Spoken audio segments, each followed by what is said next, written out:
Well, good morning, everyone. And Steve, thank you for your introductions. And Robert, for the music you provide. It's so good to be together, all of us, this morning. I feel a crackling in the atmosphere, a sense of anticipation, and perhaps a wonderment of sorts. I'm going to begin by playing a short slideshow that we put together.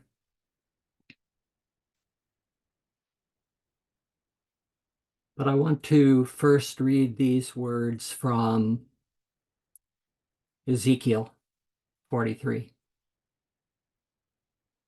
Ann and I were talking this morning, and there's something about the writings in Ezekiel in a couple of places that seem pertinent to our sharing this morning.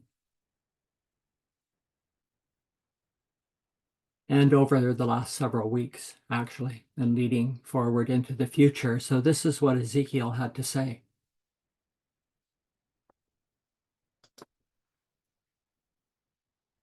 Afterward, he brought me to the gate, even the gate that looketh toward the east, and behold, the glory of the God of Israel came from the way of the east. And his voice was like a noise of many waters, and the earth shined with his glory.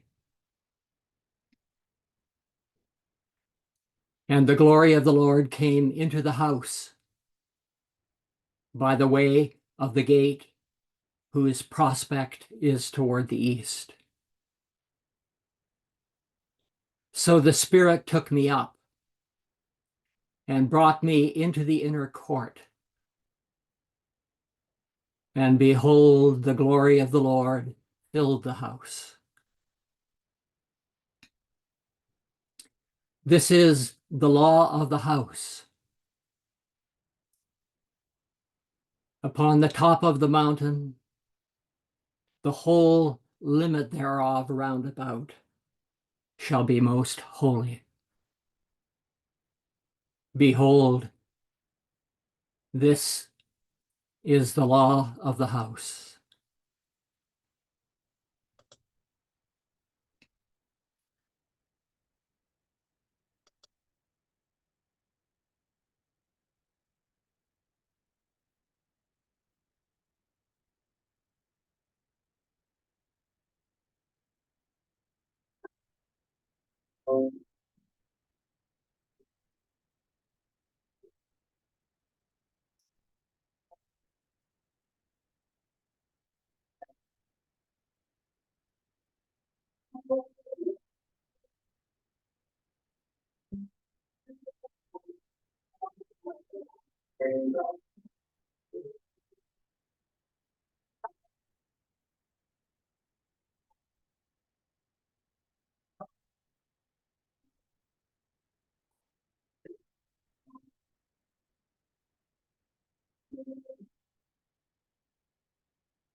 I have to gather myself here. I'm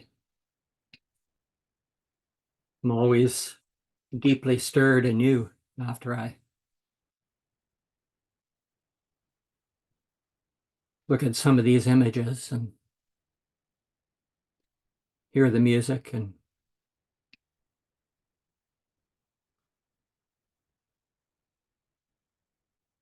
find the power of the spirit evoked, deeply stirring.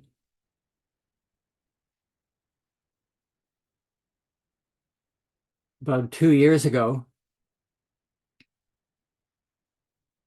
Anne and I began to pay close attention to what is developing at Sunrise Ranch through Emissaries of Divine Light and under David Karcher's leadership with his substantial core team there.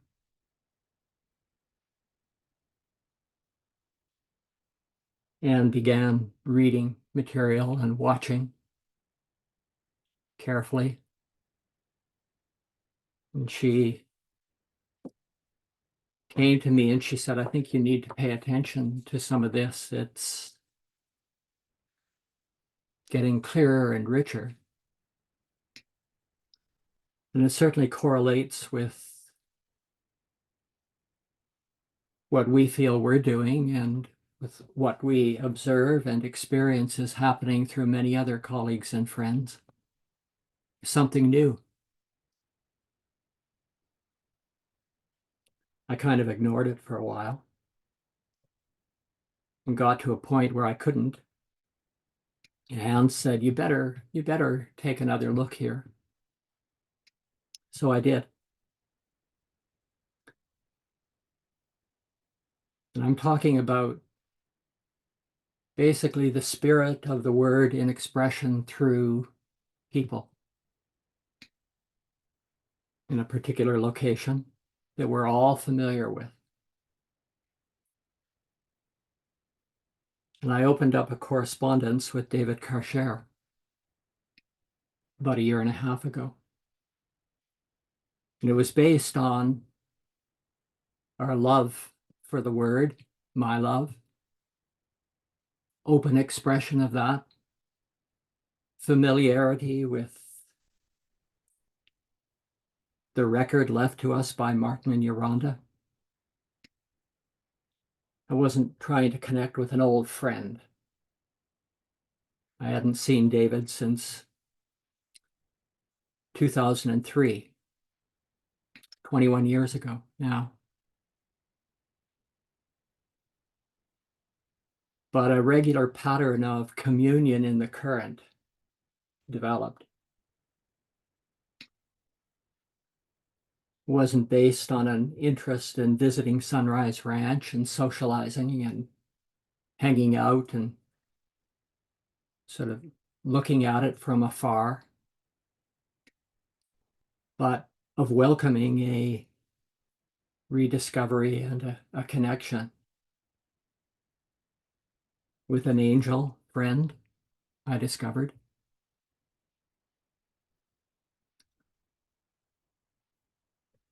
At a certain point, about a year ago, David invited me to speak in a service at Sunrise. I couldn't do it, didn't fit. Said, if you ever come to BC, to Edenvale, for example, let me know. We'll come down and visit.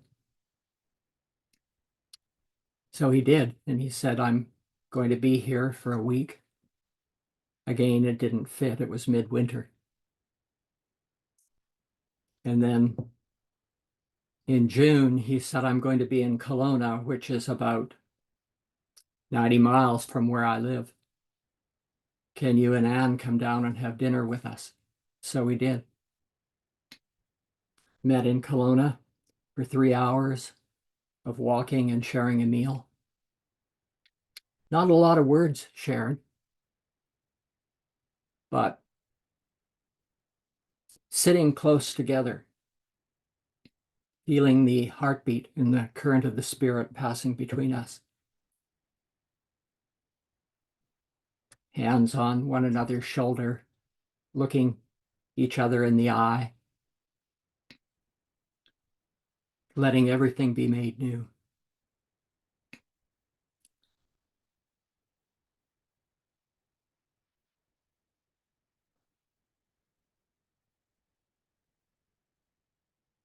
And about 2 to 3 months ago, got a letter from David inviting us to attend the Servers Council at the ranch,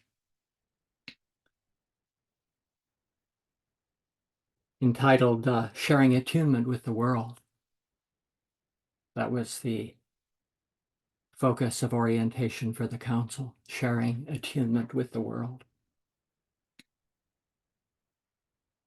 So we went on this basis of this development of, as Ezekiel said, he took me into the inner court, not the outer court, the inner court, and into the Holy of Holies. The communications and the communion allowed that to happen, and we went on that basis. We really wanted to see a lot of old friends in the Loveland, Fort Collins area, Denver. But when we got there, we found that it was total immersion in a pretty high vibrational current, focused to do some work together. And all thoughts of visiting had to be put aside by and large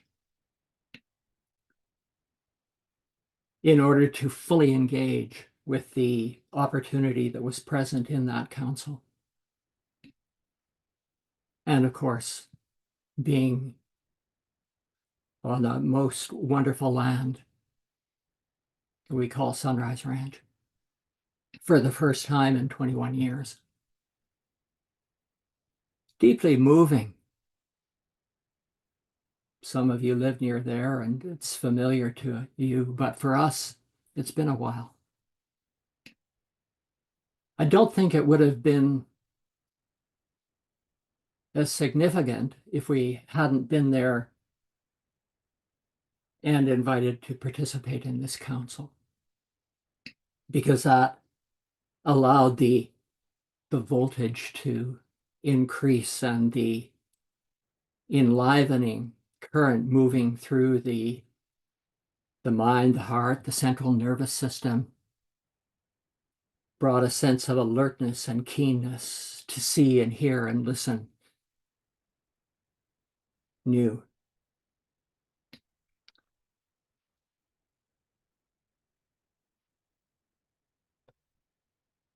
I think I'll let Anne pick it up from here.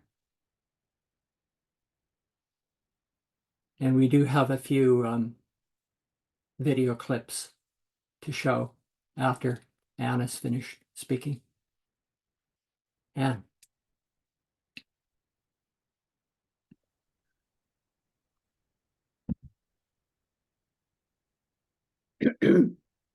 I just want to say that bringing this visit to those of you online here is not a light thing.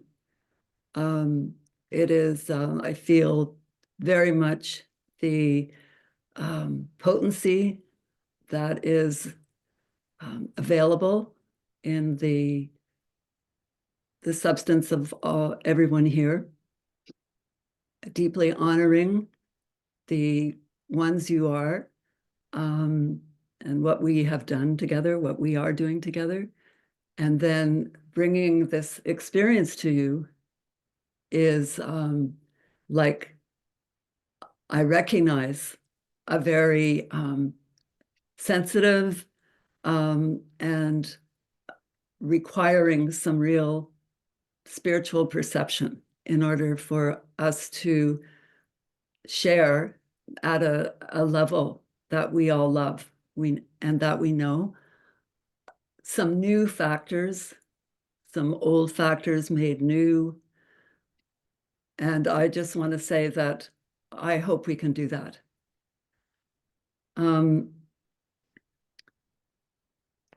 I woke up this morning and I thought about Ezekiel as well.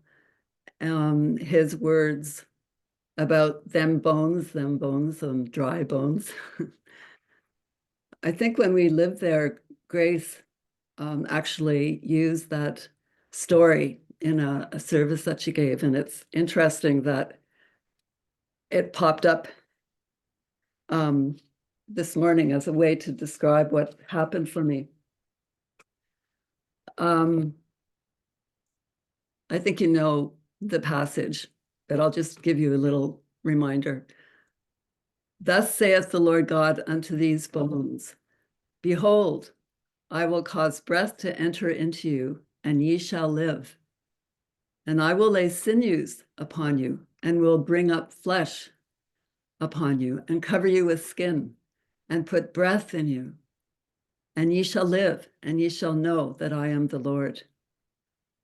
So I prophesied as I was commanded, and as I prophesied, there was a noise, and behold, a shaking, and the bones came together, bone to his bone. And when I beheld, lo, the sinews and the flesh came up upon them, and the skin covered them from above, but there was no breath in them.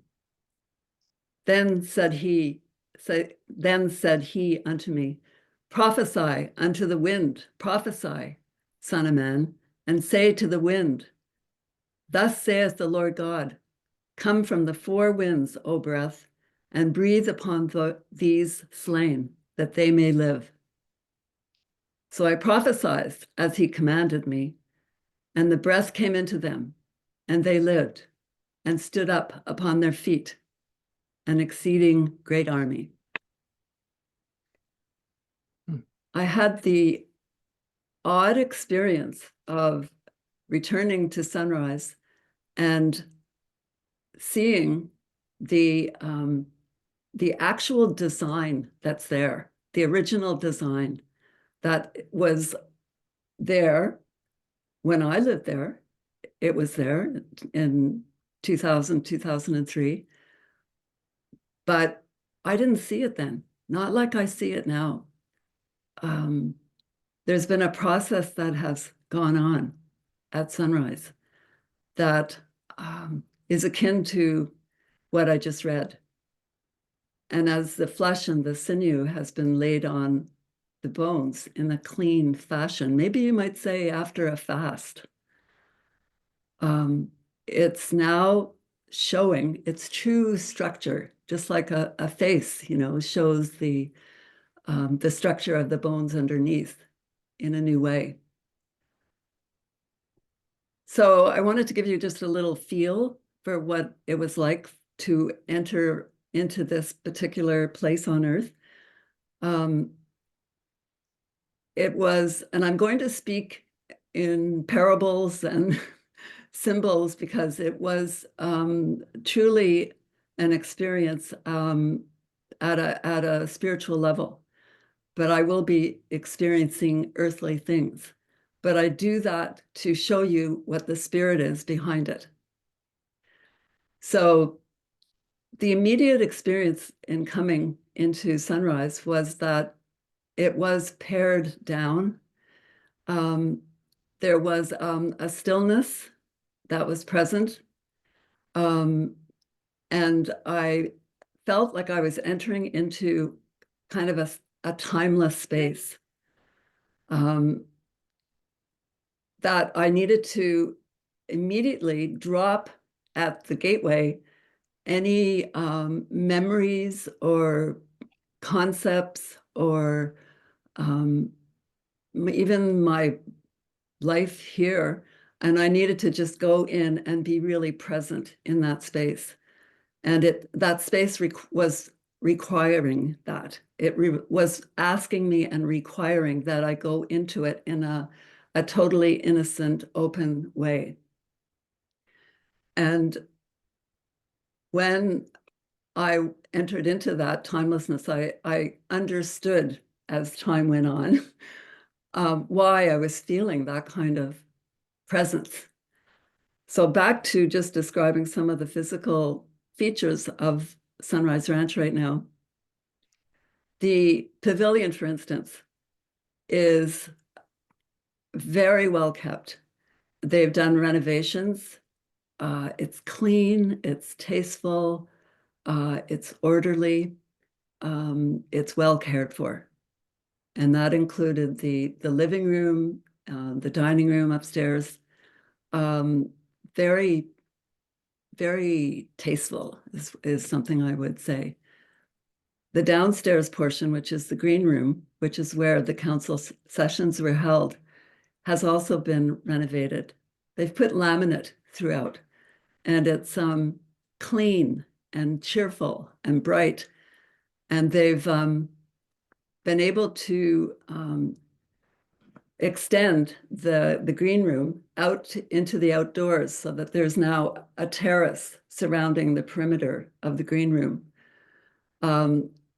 which was necessary for code reasons, but it's liberated a whole new space outside of the green room. And they've removed a lot of the trees along the road. And so therefore, from that terrace area, you can look out and see the whole valley, including the reservoir. So it's very beautiful. The sanctuary is still the sanctuary that probably many of you remember. It's well kept, it's dignified, it's clean again, it's filled with that light that comes through those stained glass windows. And you can tell it's used. It's still, the lights seem to be always on there, in there. I don't know if somebody comes and turns them on or if they are on all night. But it's a welcoming space for meditation and still intact, filled with the substance of the past. The little chapel is, as usual, up on the hill in a very full expression of what that facility was meant to be. It's used in a very specific way. It's not casual at all how it's used. There's a lot of chanting that's done in the little chapel, and it has been done over a period of time, and you can feel that when you're in it. The pond, back to the green room, outside the green room, which apparently was the one feature on Sunrise that was built not for specific use, but for beauty. And it was also improved and tidied up and made beautiful. It's not totally all done all the way, but it is, of course, just such a memory of Martin's vision, of that particular water feature.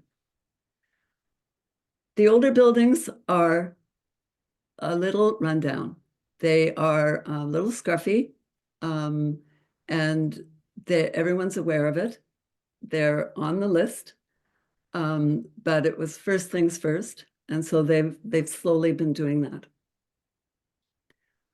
The dome, which I didn't mention when I was talking about the little chapel, is not being used still. There's some further code requirements that need to be done, and it's on the list. It will be done. They're not as drastic as maybe rumor had it. And so it was interesting for David and I because we kept circling around the dome in our walks. And I really felt that the dome is starting to bulk up in substance. And that I said this to David Carcher. I said, I think the dome is going to get used very soon. And he just nodded, like, what can he say?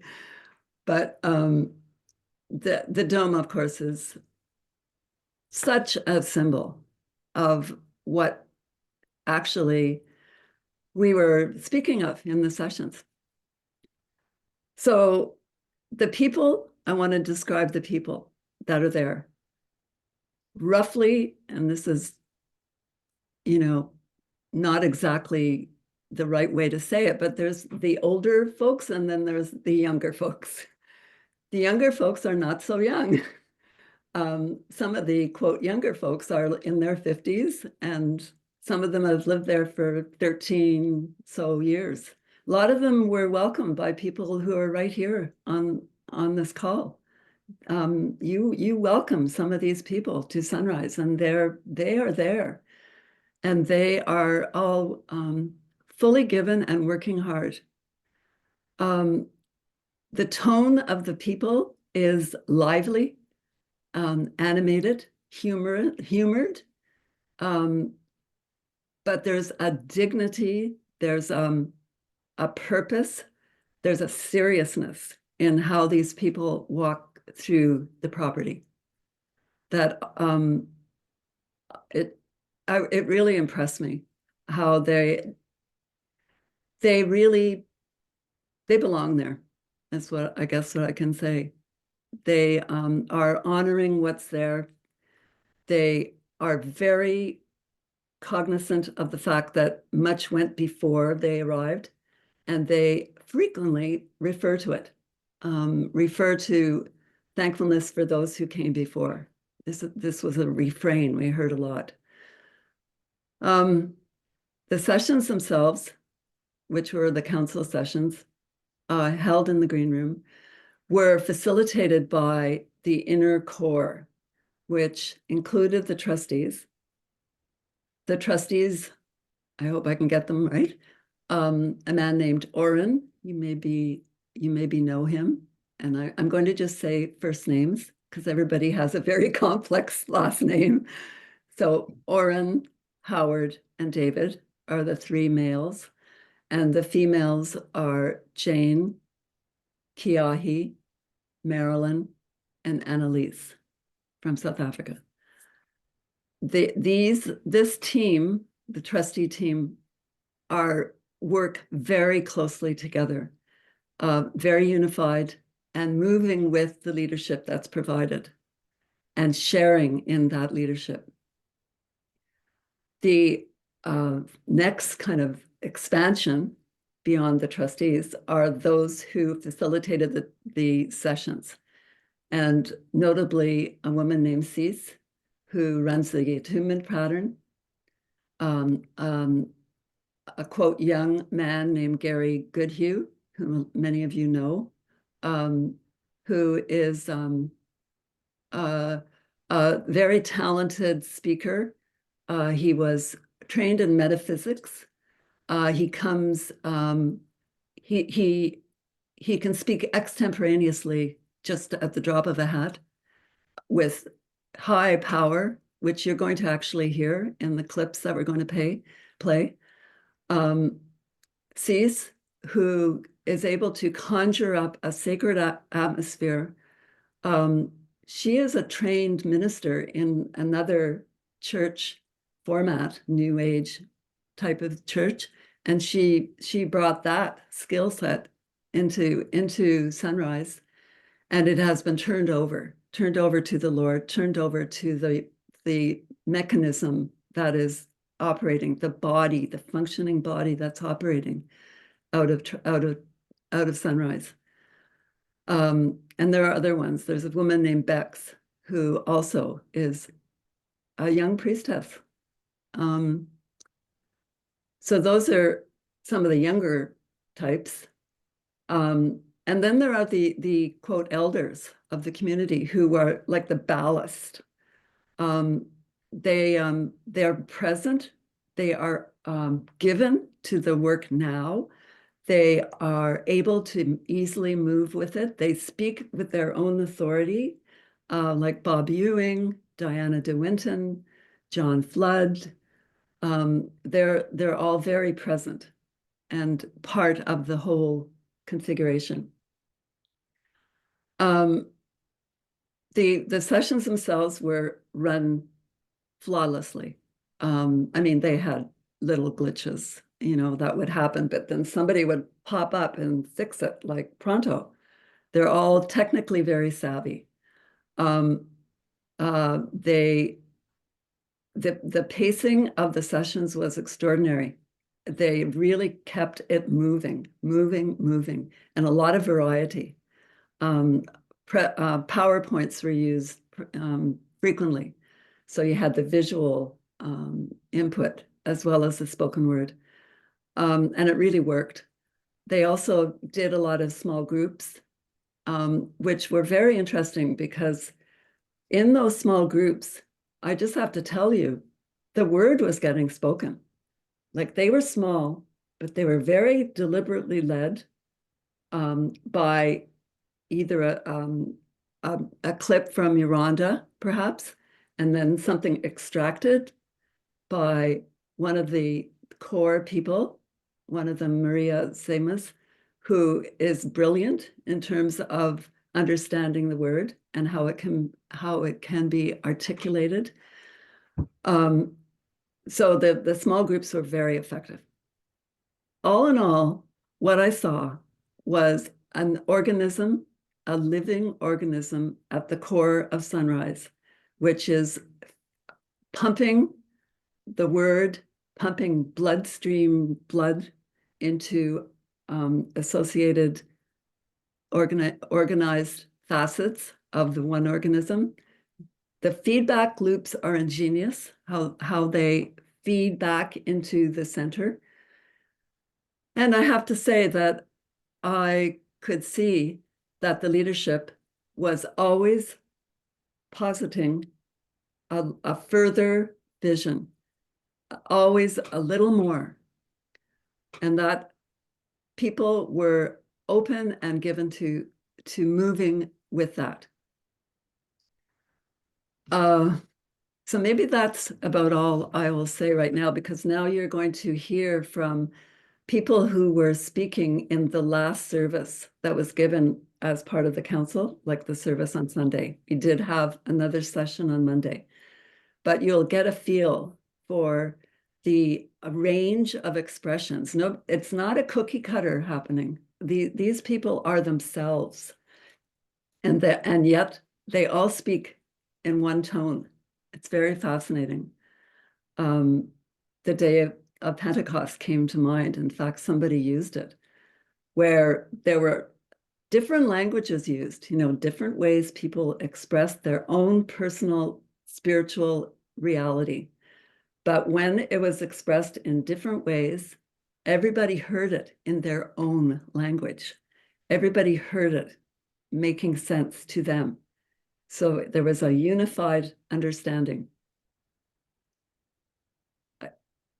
The telepathy that was present in the room was amazing, which ties into what I was just saying about that shared space, spiritual space, where people were plugged in and no resistance.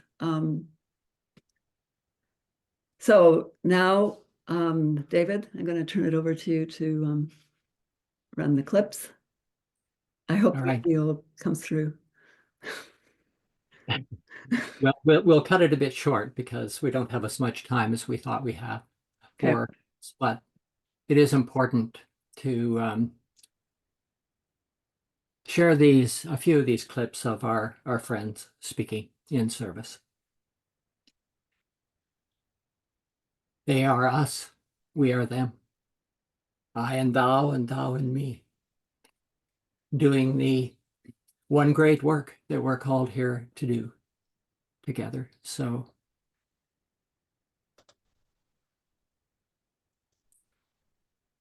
this is Bex. Morning. Morning. I invite you to close your eyes and come into a prayerful place.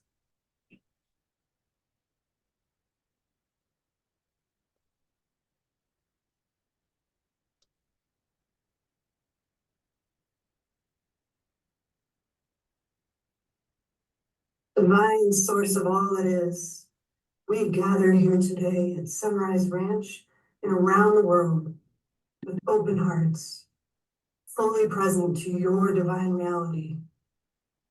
On this sacred day, we stand together as attunement servers, embracing the journey of being.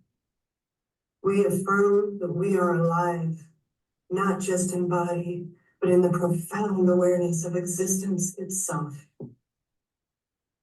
This realization brings us to the deep knowing of our spiritual home, the realm of being, which is always present and accessible to us now. With gratitude, we acknowledge the gift of life today. We remember the profound truth that we exist in a world beyond the distractions of human patterns and limitations. This awareness brings us back to the reality of being, where we know our true nature as emissaries of your light. In this attunement hour, we release the distractions of the human world that often cloud this awareness. We remember that we are portals, open gateways for divine light to move through us into the world. Together, we commit to being fully present, allowing this truth to flow in and through us. We let go of the powerless conspiracy of human patterns that deny being, and we reclaim our divine identity, embodying love, truth, and peace. As we step into this sacred moment, we attune to your infinite wisdom, knowing that we are here to create a new way of living in alignment with the reality of heaven on earth. And as we gather in this holy space, we bless this time together. May it be filled with the power of divine grace, illuminating our hearts and minds. May it deepen our connection to the spirit of love and truth. We affirm that this time is sacred, dedicated to the spiritual regeneration of humanity under the inspiration of the Spirit of God. We declare that this regeneration is happening now, knowing that the light we generate together reaches beyond what we can see and is impacting the world in profound ways even in this moment. In this remembrance, we affirm as one body of servers, we are emissaries of divine love and light, and we are ready to bring your presence into the world. And here we are, and we give thanks that you are here with us, now and always. And so it is. Amen.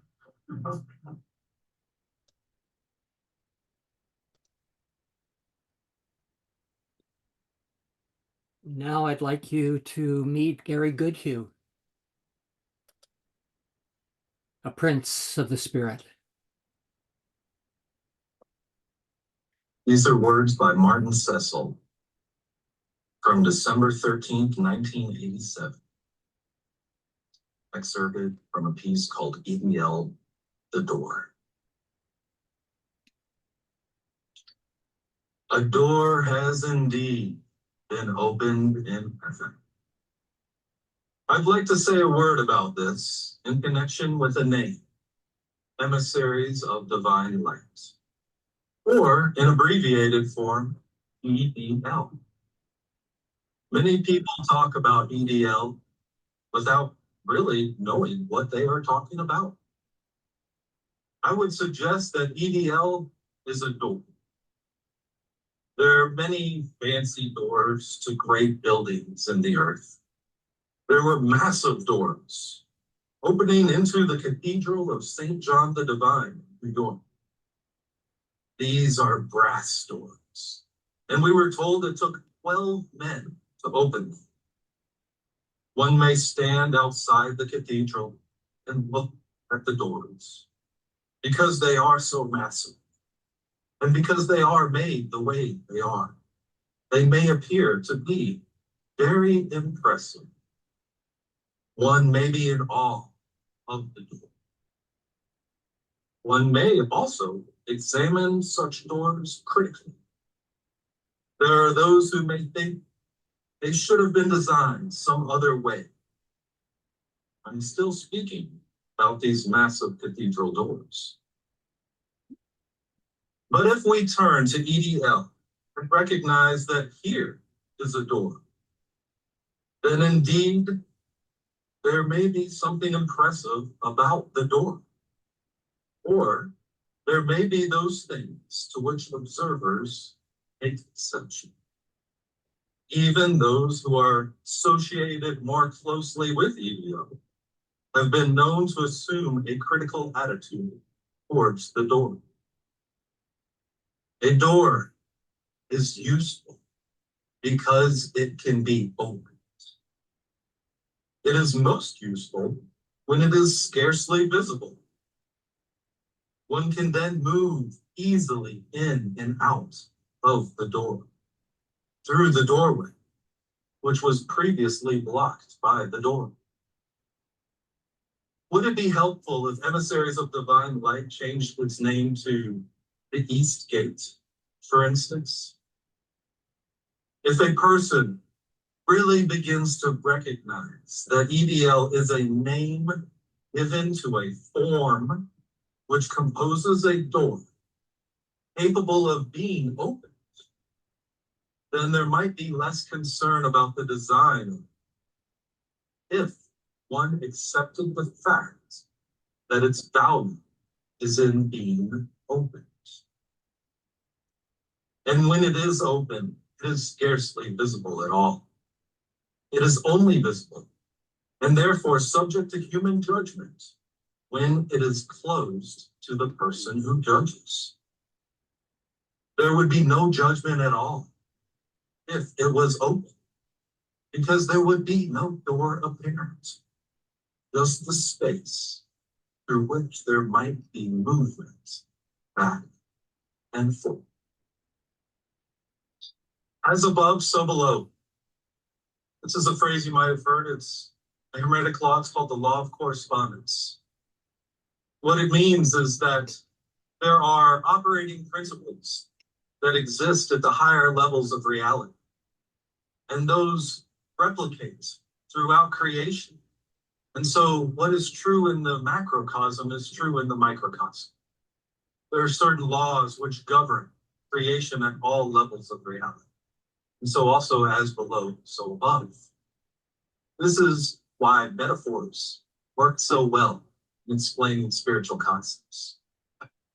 And so EDL, the door. We've heard that it is not about the door, but about the doorway, and that which is able to pass back and forth, connecting. Because a doorway connects two different spaces, two different rooms perhaps. And so, as we move back and forth from this doorway, we have to be able to do so. See, the kingdom of heaven, what is the kingdom of heaven? Easily, it's where God lives. What is God? God is love. So on one side of the doorway, this is where love lives. All that is made from love, all that through creation. And in order to pass through the doorway, we must be resonant with the vibrations of love. In order to carry something from kingdom of earth into the kingdom of heaven? It's very simple. Love, compassion, appreciation, gratitude, forgiveness. All of the qualities, seeing the potential, seeing the best in something, seeing what's possible. As we do this, our body of consciousness takes on the vibrations of love and is able to carry what is in this world into the world of the heavens, lifting it up by blessing it through our thoughts and feelings, our perceptions of what is, by always living and bringing something into the highest in our own mind and in our own heart of feeling. And then what comes back through the other door? It is still our consciousness that is carrying something back and forth. And yet, in order to bring from heaven back into the earth, requires heart and mind. It requires an openness, open heart, open mind. It may be difficult to know when our heart is open, when our mind is open, but we know when it's closed. Yes, we know when we're tight in our thinking and we're tight in our feeling. And so how do we open it when it's closed? Open the mind and heart. Go back to the place of bringing stuff back into heaven. Start to infuse loving feelings and loving thoughts. You will open. And then in order to bring something back from heaven into the earth requires not only open heart and mind, but a yielded heart. The ability to yield. As below, so above. There is only one moment of now. And so imagine having an open heart and an open mind, always present, still, receptive and responsive, watching and waiting to see what is it that wants to move from heaven and express through you into the earth. This is our commission, our responsibility, our opportunity. This is what it means to be an emissary of divine light, moving back and forth through the doorway between heaven and earth. I really appreciate what you're speaking about, both Gary and Kiahi, about the significance of the door being open this way and this way.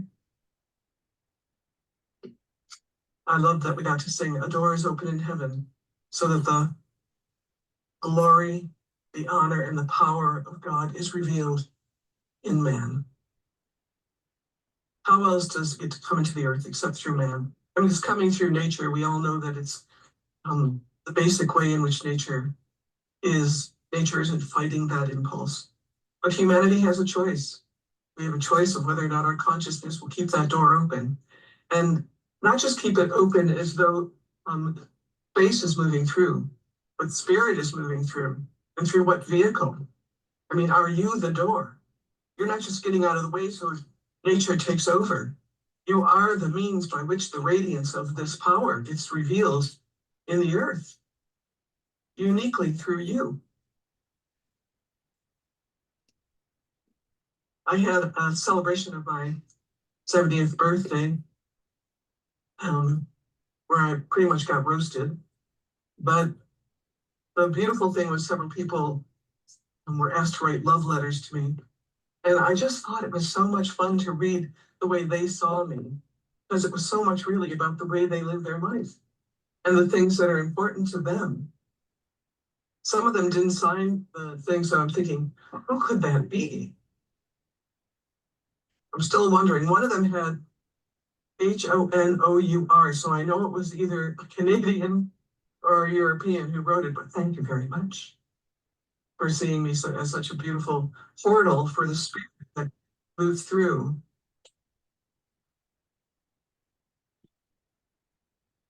We as human beings, we're designed to deliver the glory. One of my favorite hymns is, "How shall I give thee glory?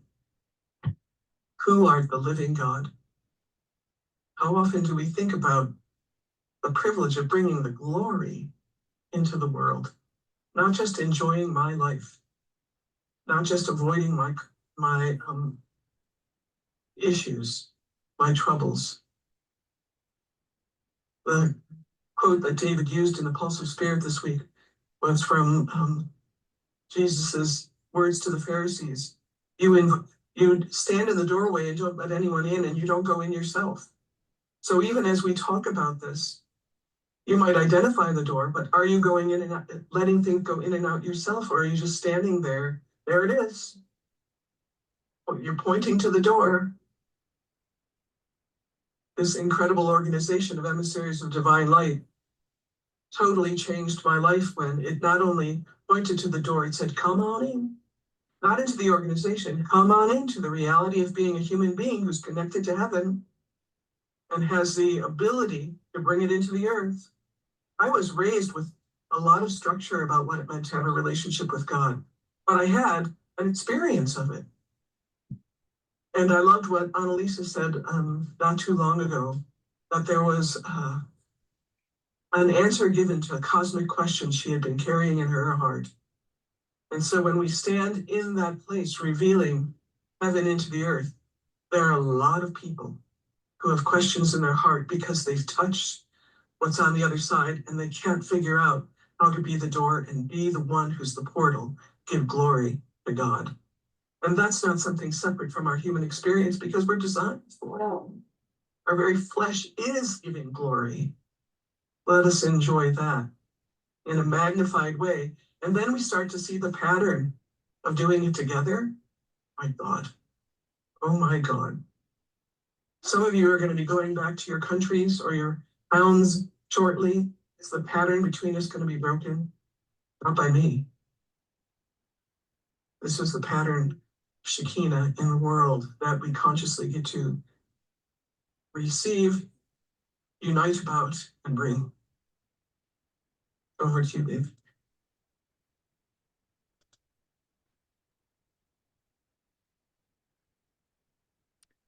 So the final clip I'm going to play for us all is a few of David Karcher's closing words at the end of that Sunday service.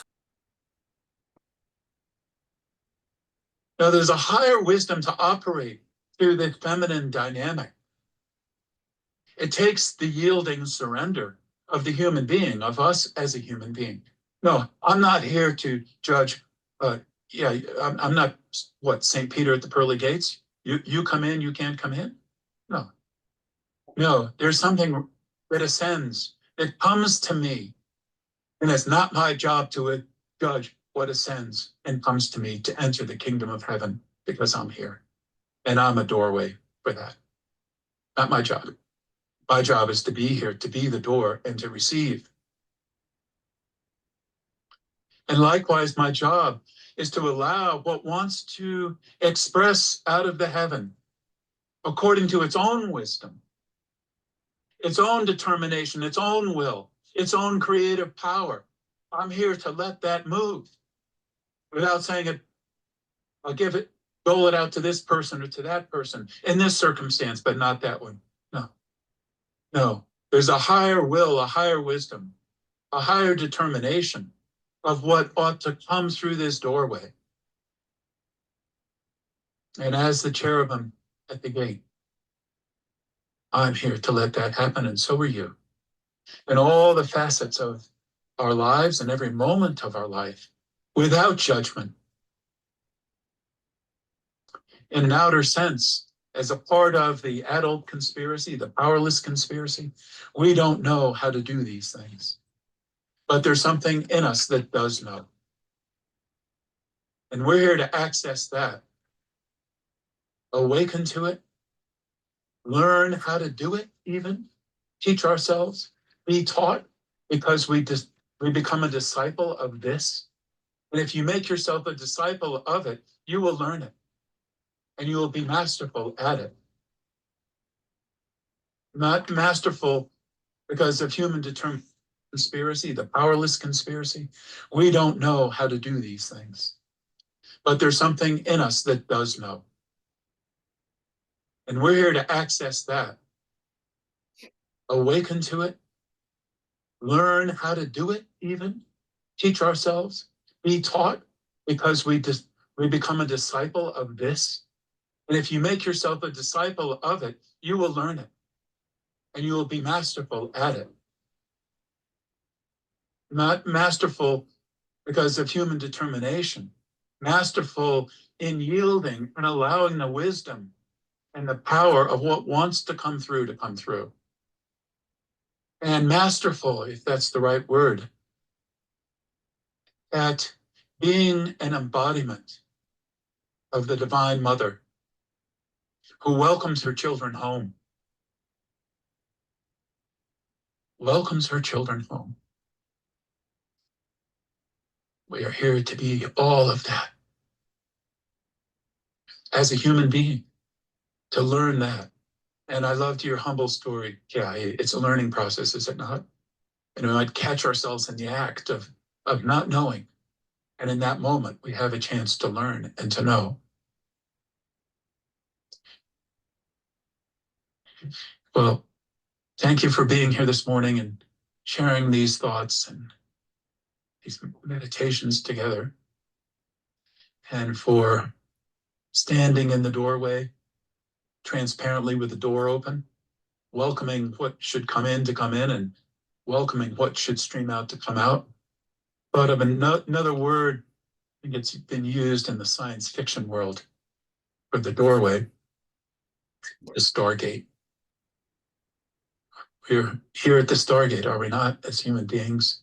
That's where we're called to be, to allow the power and the cosmic intelligence of the stars to move through the Stargate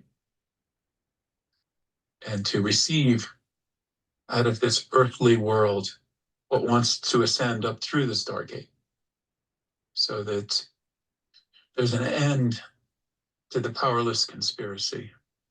And all that's left is this conspiracy of life to truly live. So,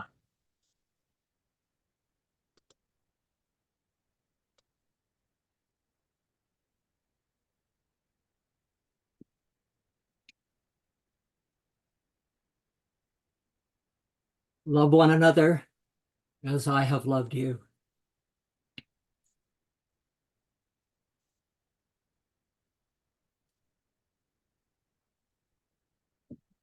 That was a refrain that moved through our council time, not said, but shared, as many, many attunement sessions were held and attunements were shared throughout each day as part of our sessions.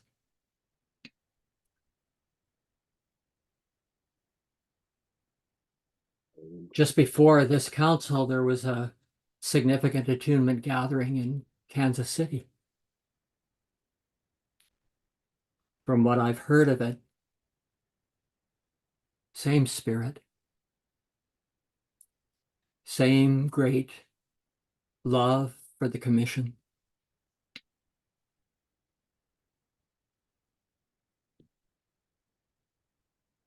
There's a strong focus through David and the team there, which probably includes everybody. Maybe there's some who are hired hands, you might say, who are not right in the heart of it. But anybody who is, there's a strong focus of service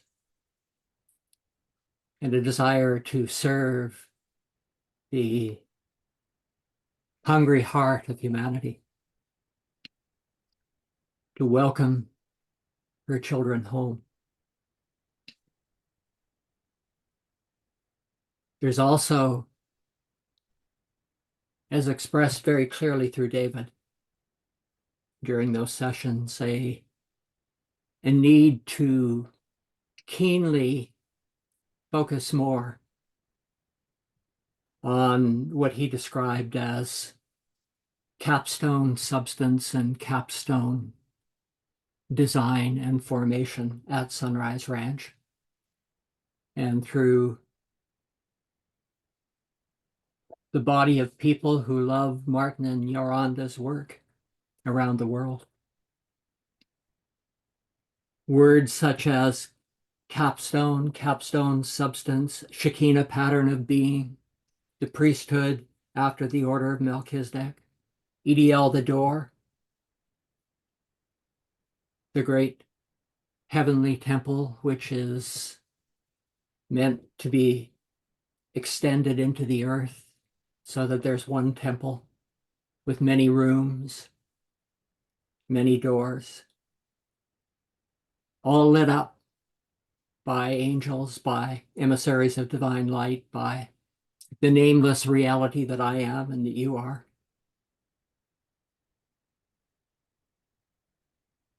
The experience of moving from womb unto womb, utilizing the substitute patterns of the moment to generate pneumoplasm and connect with the design of heaven. That which is coming out of the undimensional into the heaven, the new heaven, to be brought into the earth.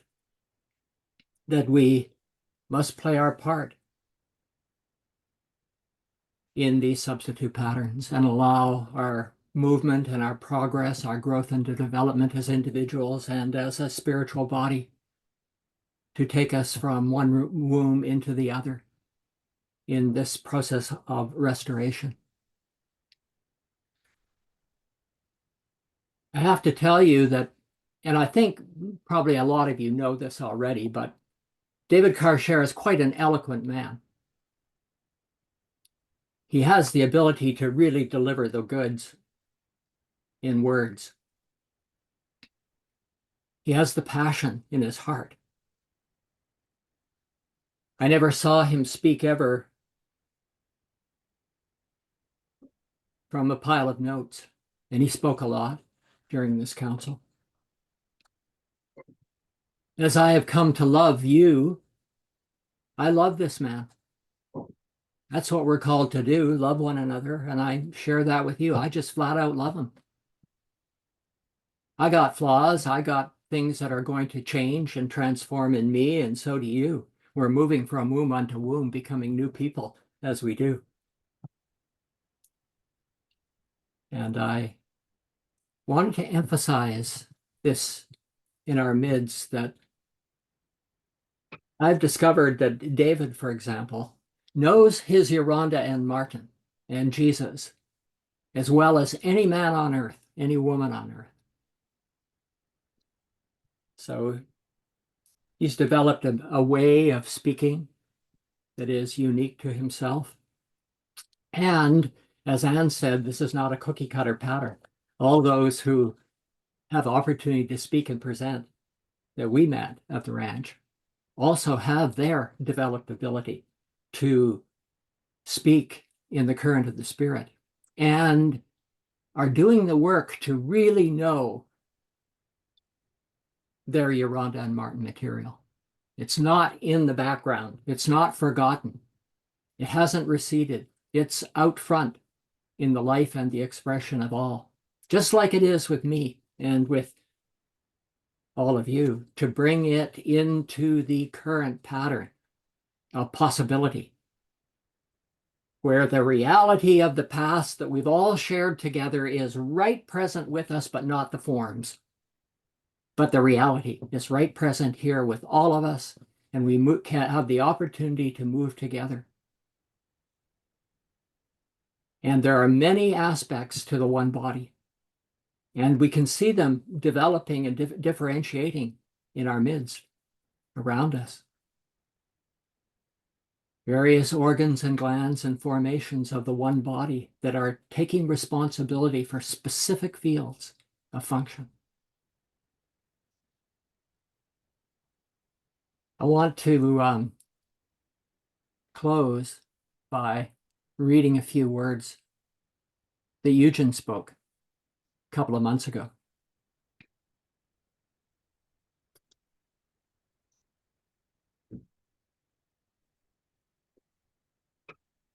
Give me a second while yes. This was from a piece that was subsequently titled True Priesthood and Climax Times.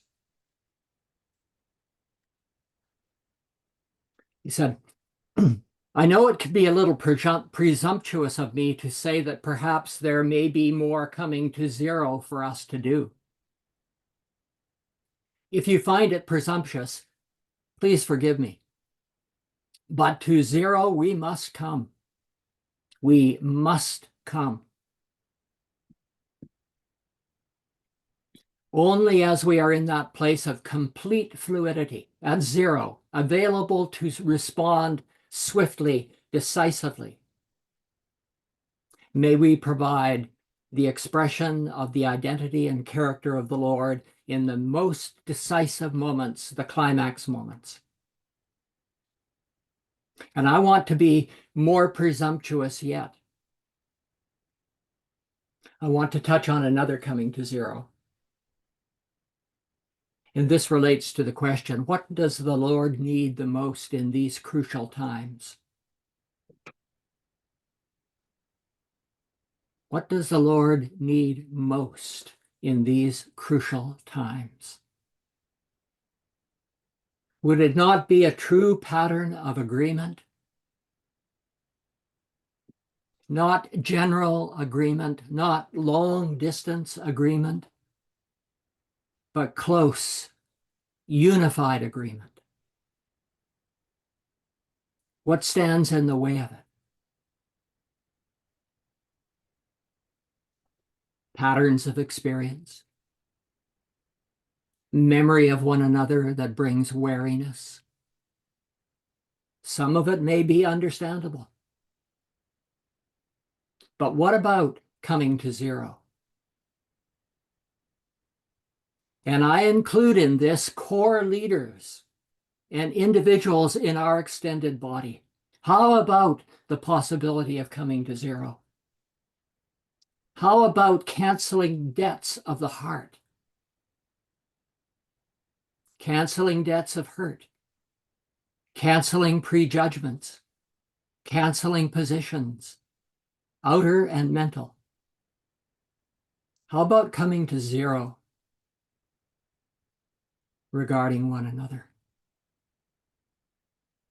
Putting ourselves together on the altar before the Lord and coming to zero together.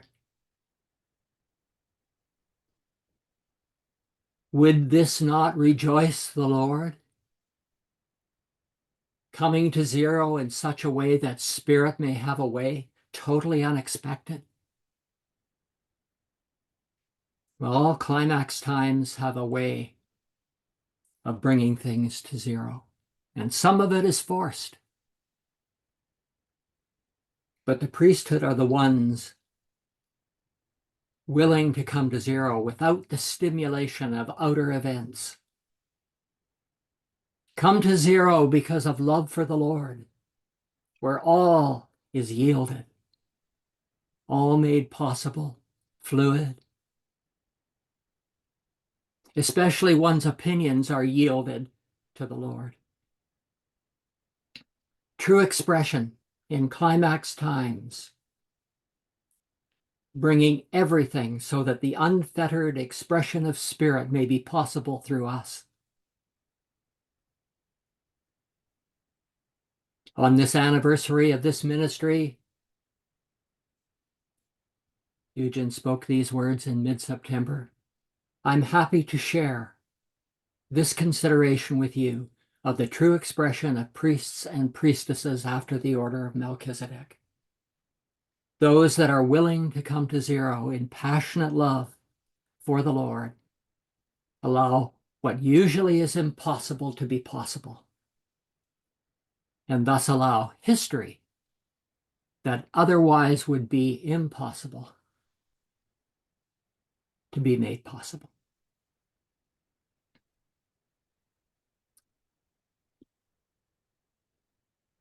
Coming to zero, purity of heart, innocence.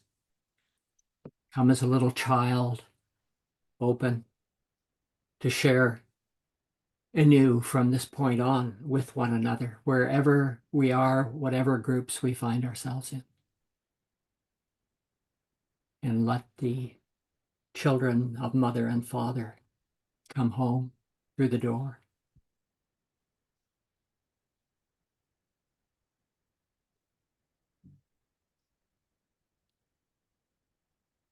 Last year, at this time, we gave a service called the Word of Good Report.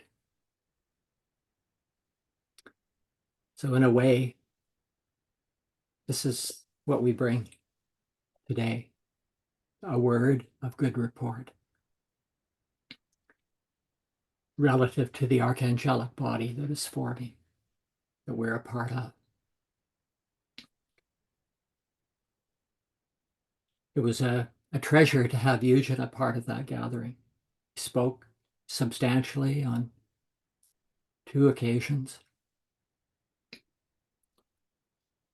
He was welcomed. Not only that, he was loved openly. There was a natural rejoicing to have Anne and I part of the gathering and to see the easy communion that was occurring between all of us. No barriers. We never had one awkward moment between us and anybody else while we were in that council. No ill things, no ill vibrations, no judgments. Just this rejoicing that kept on happening and building and blending together.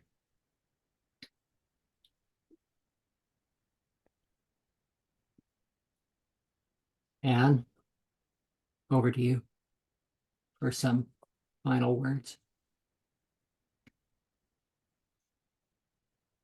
Just realized my mic was open.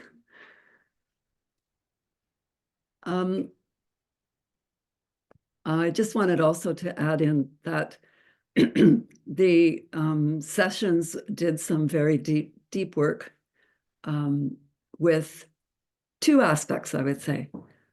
One is the aspect of design. We did 3 sessions on Shekinah.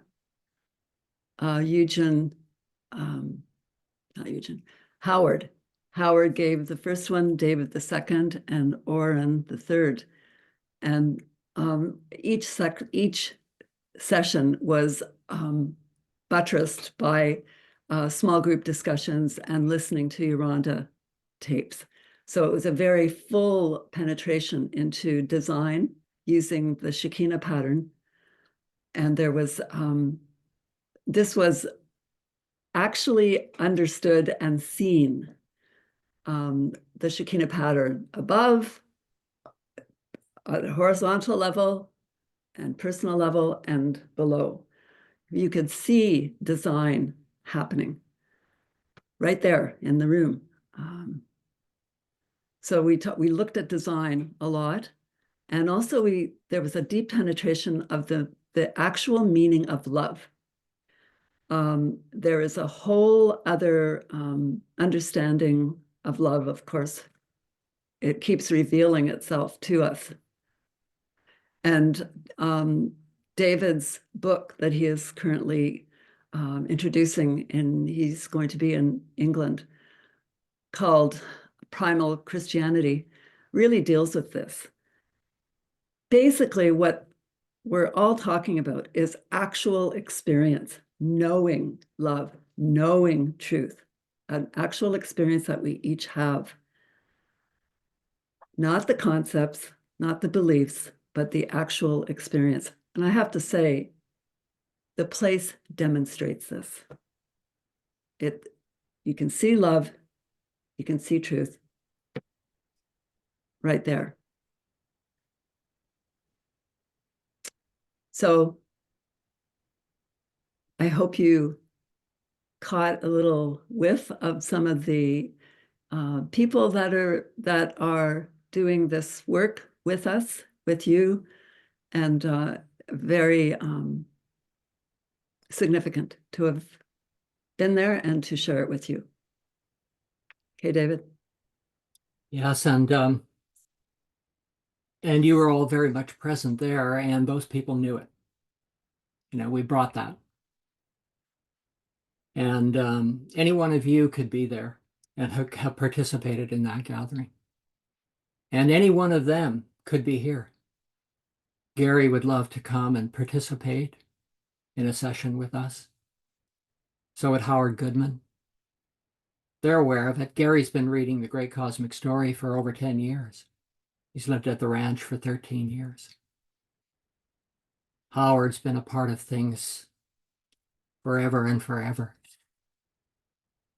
But I just want to mention that because there is a blending in the spirit of love, love for the truth, and the life that we have an opportunity to magnify on earth together. And this is the good news. And yes, the spirit of purification continues to work, but actually the spirit of purity of heart is present. Spirit of purification will continue to work, but purity of heart is present. And we bring that. And I want to not have a comment session today. Let us think, muse on these things. Maybe we can have other gatherings where we talk a little bit more about this in detail. Exchange of emails. But above all, a sense of protection for new patterns that are emerging in the spiritual body, to enfold them with care and love and gratitude. Let the spirit of the womb contain what's been shared and will be shared in days to come. Stuart speaking in a month.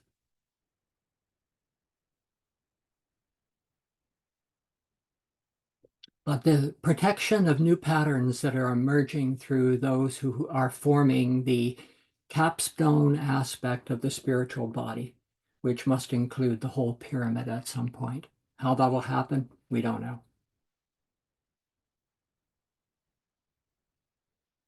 I'm so very thankful for Leah and her welcome. She was there at the ranch. And Dennis, he was there, big open arms, knew we were coming.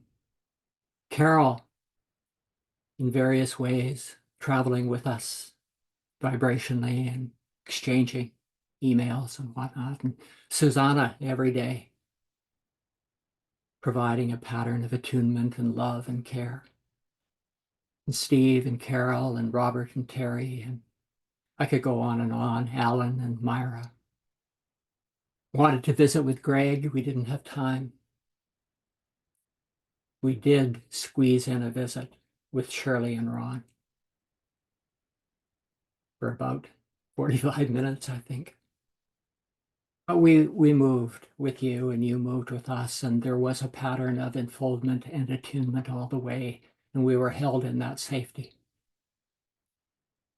And so as this little pattern that we've shared with you was held carefully and safely, deliberately, let's hold these things in the heart of God that we are, each one, and see what develops in the womb in days to come. So I've got just a little closing music for us.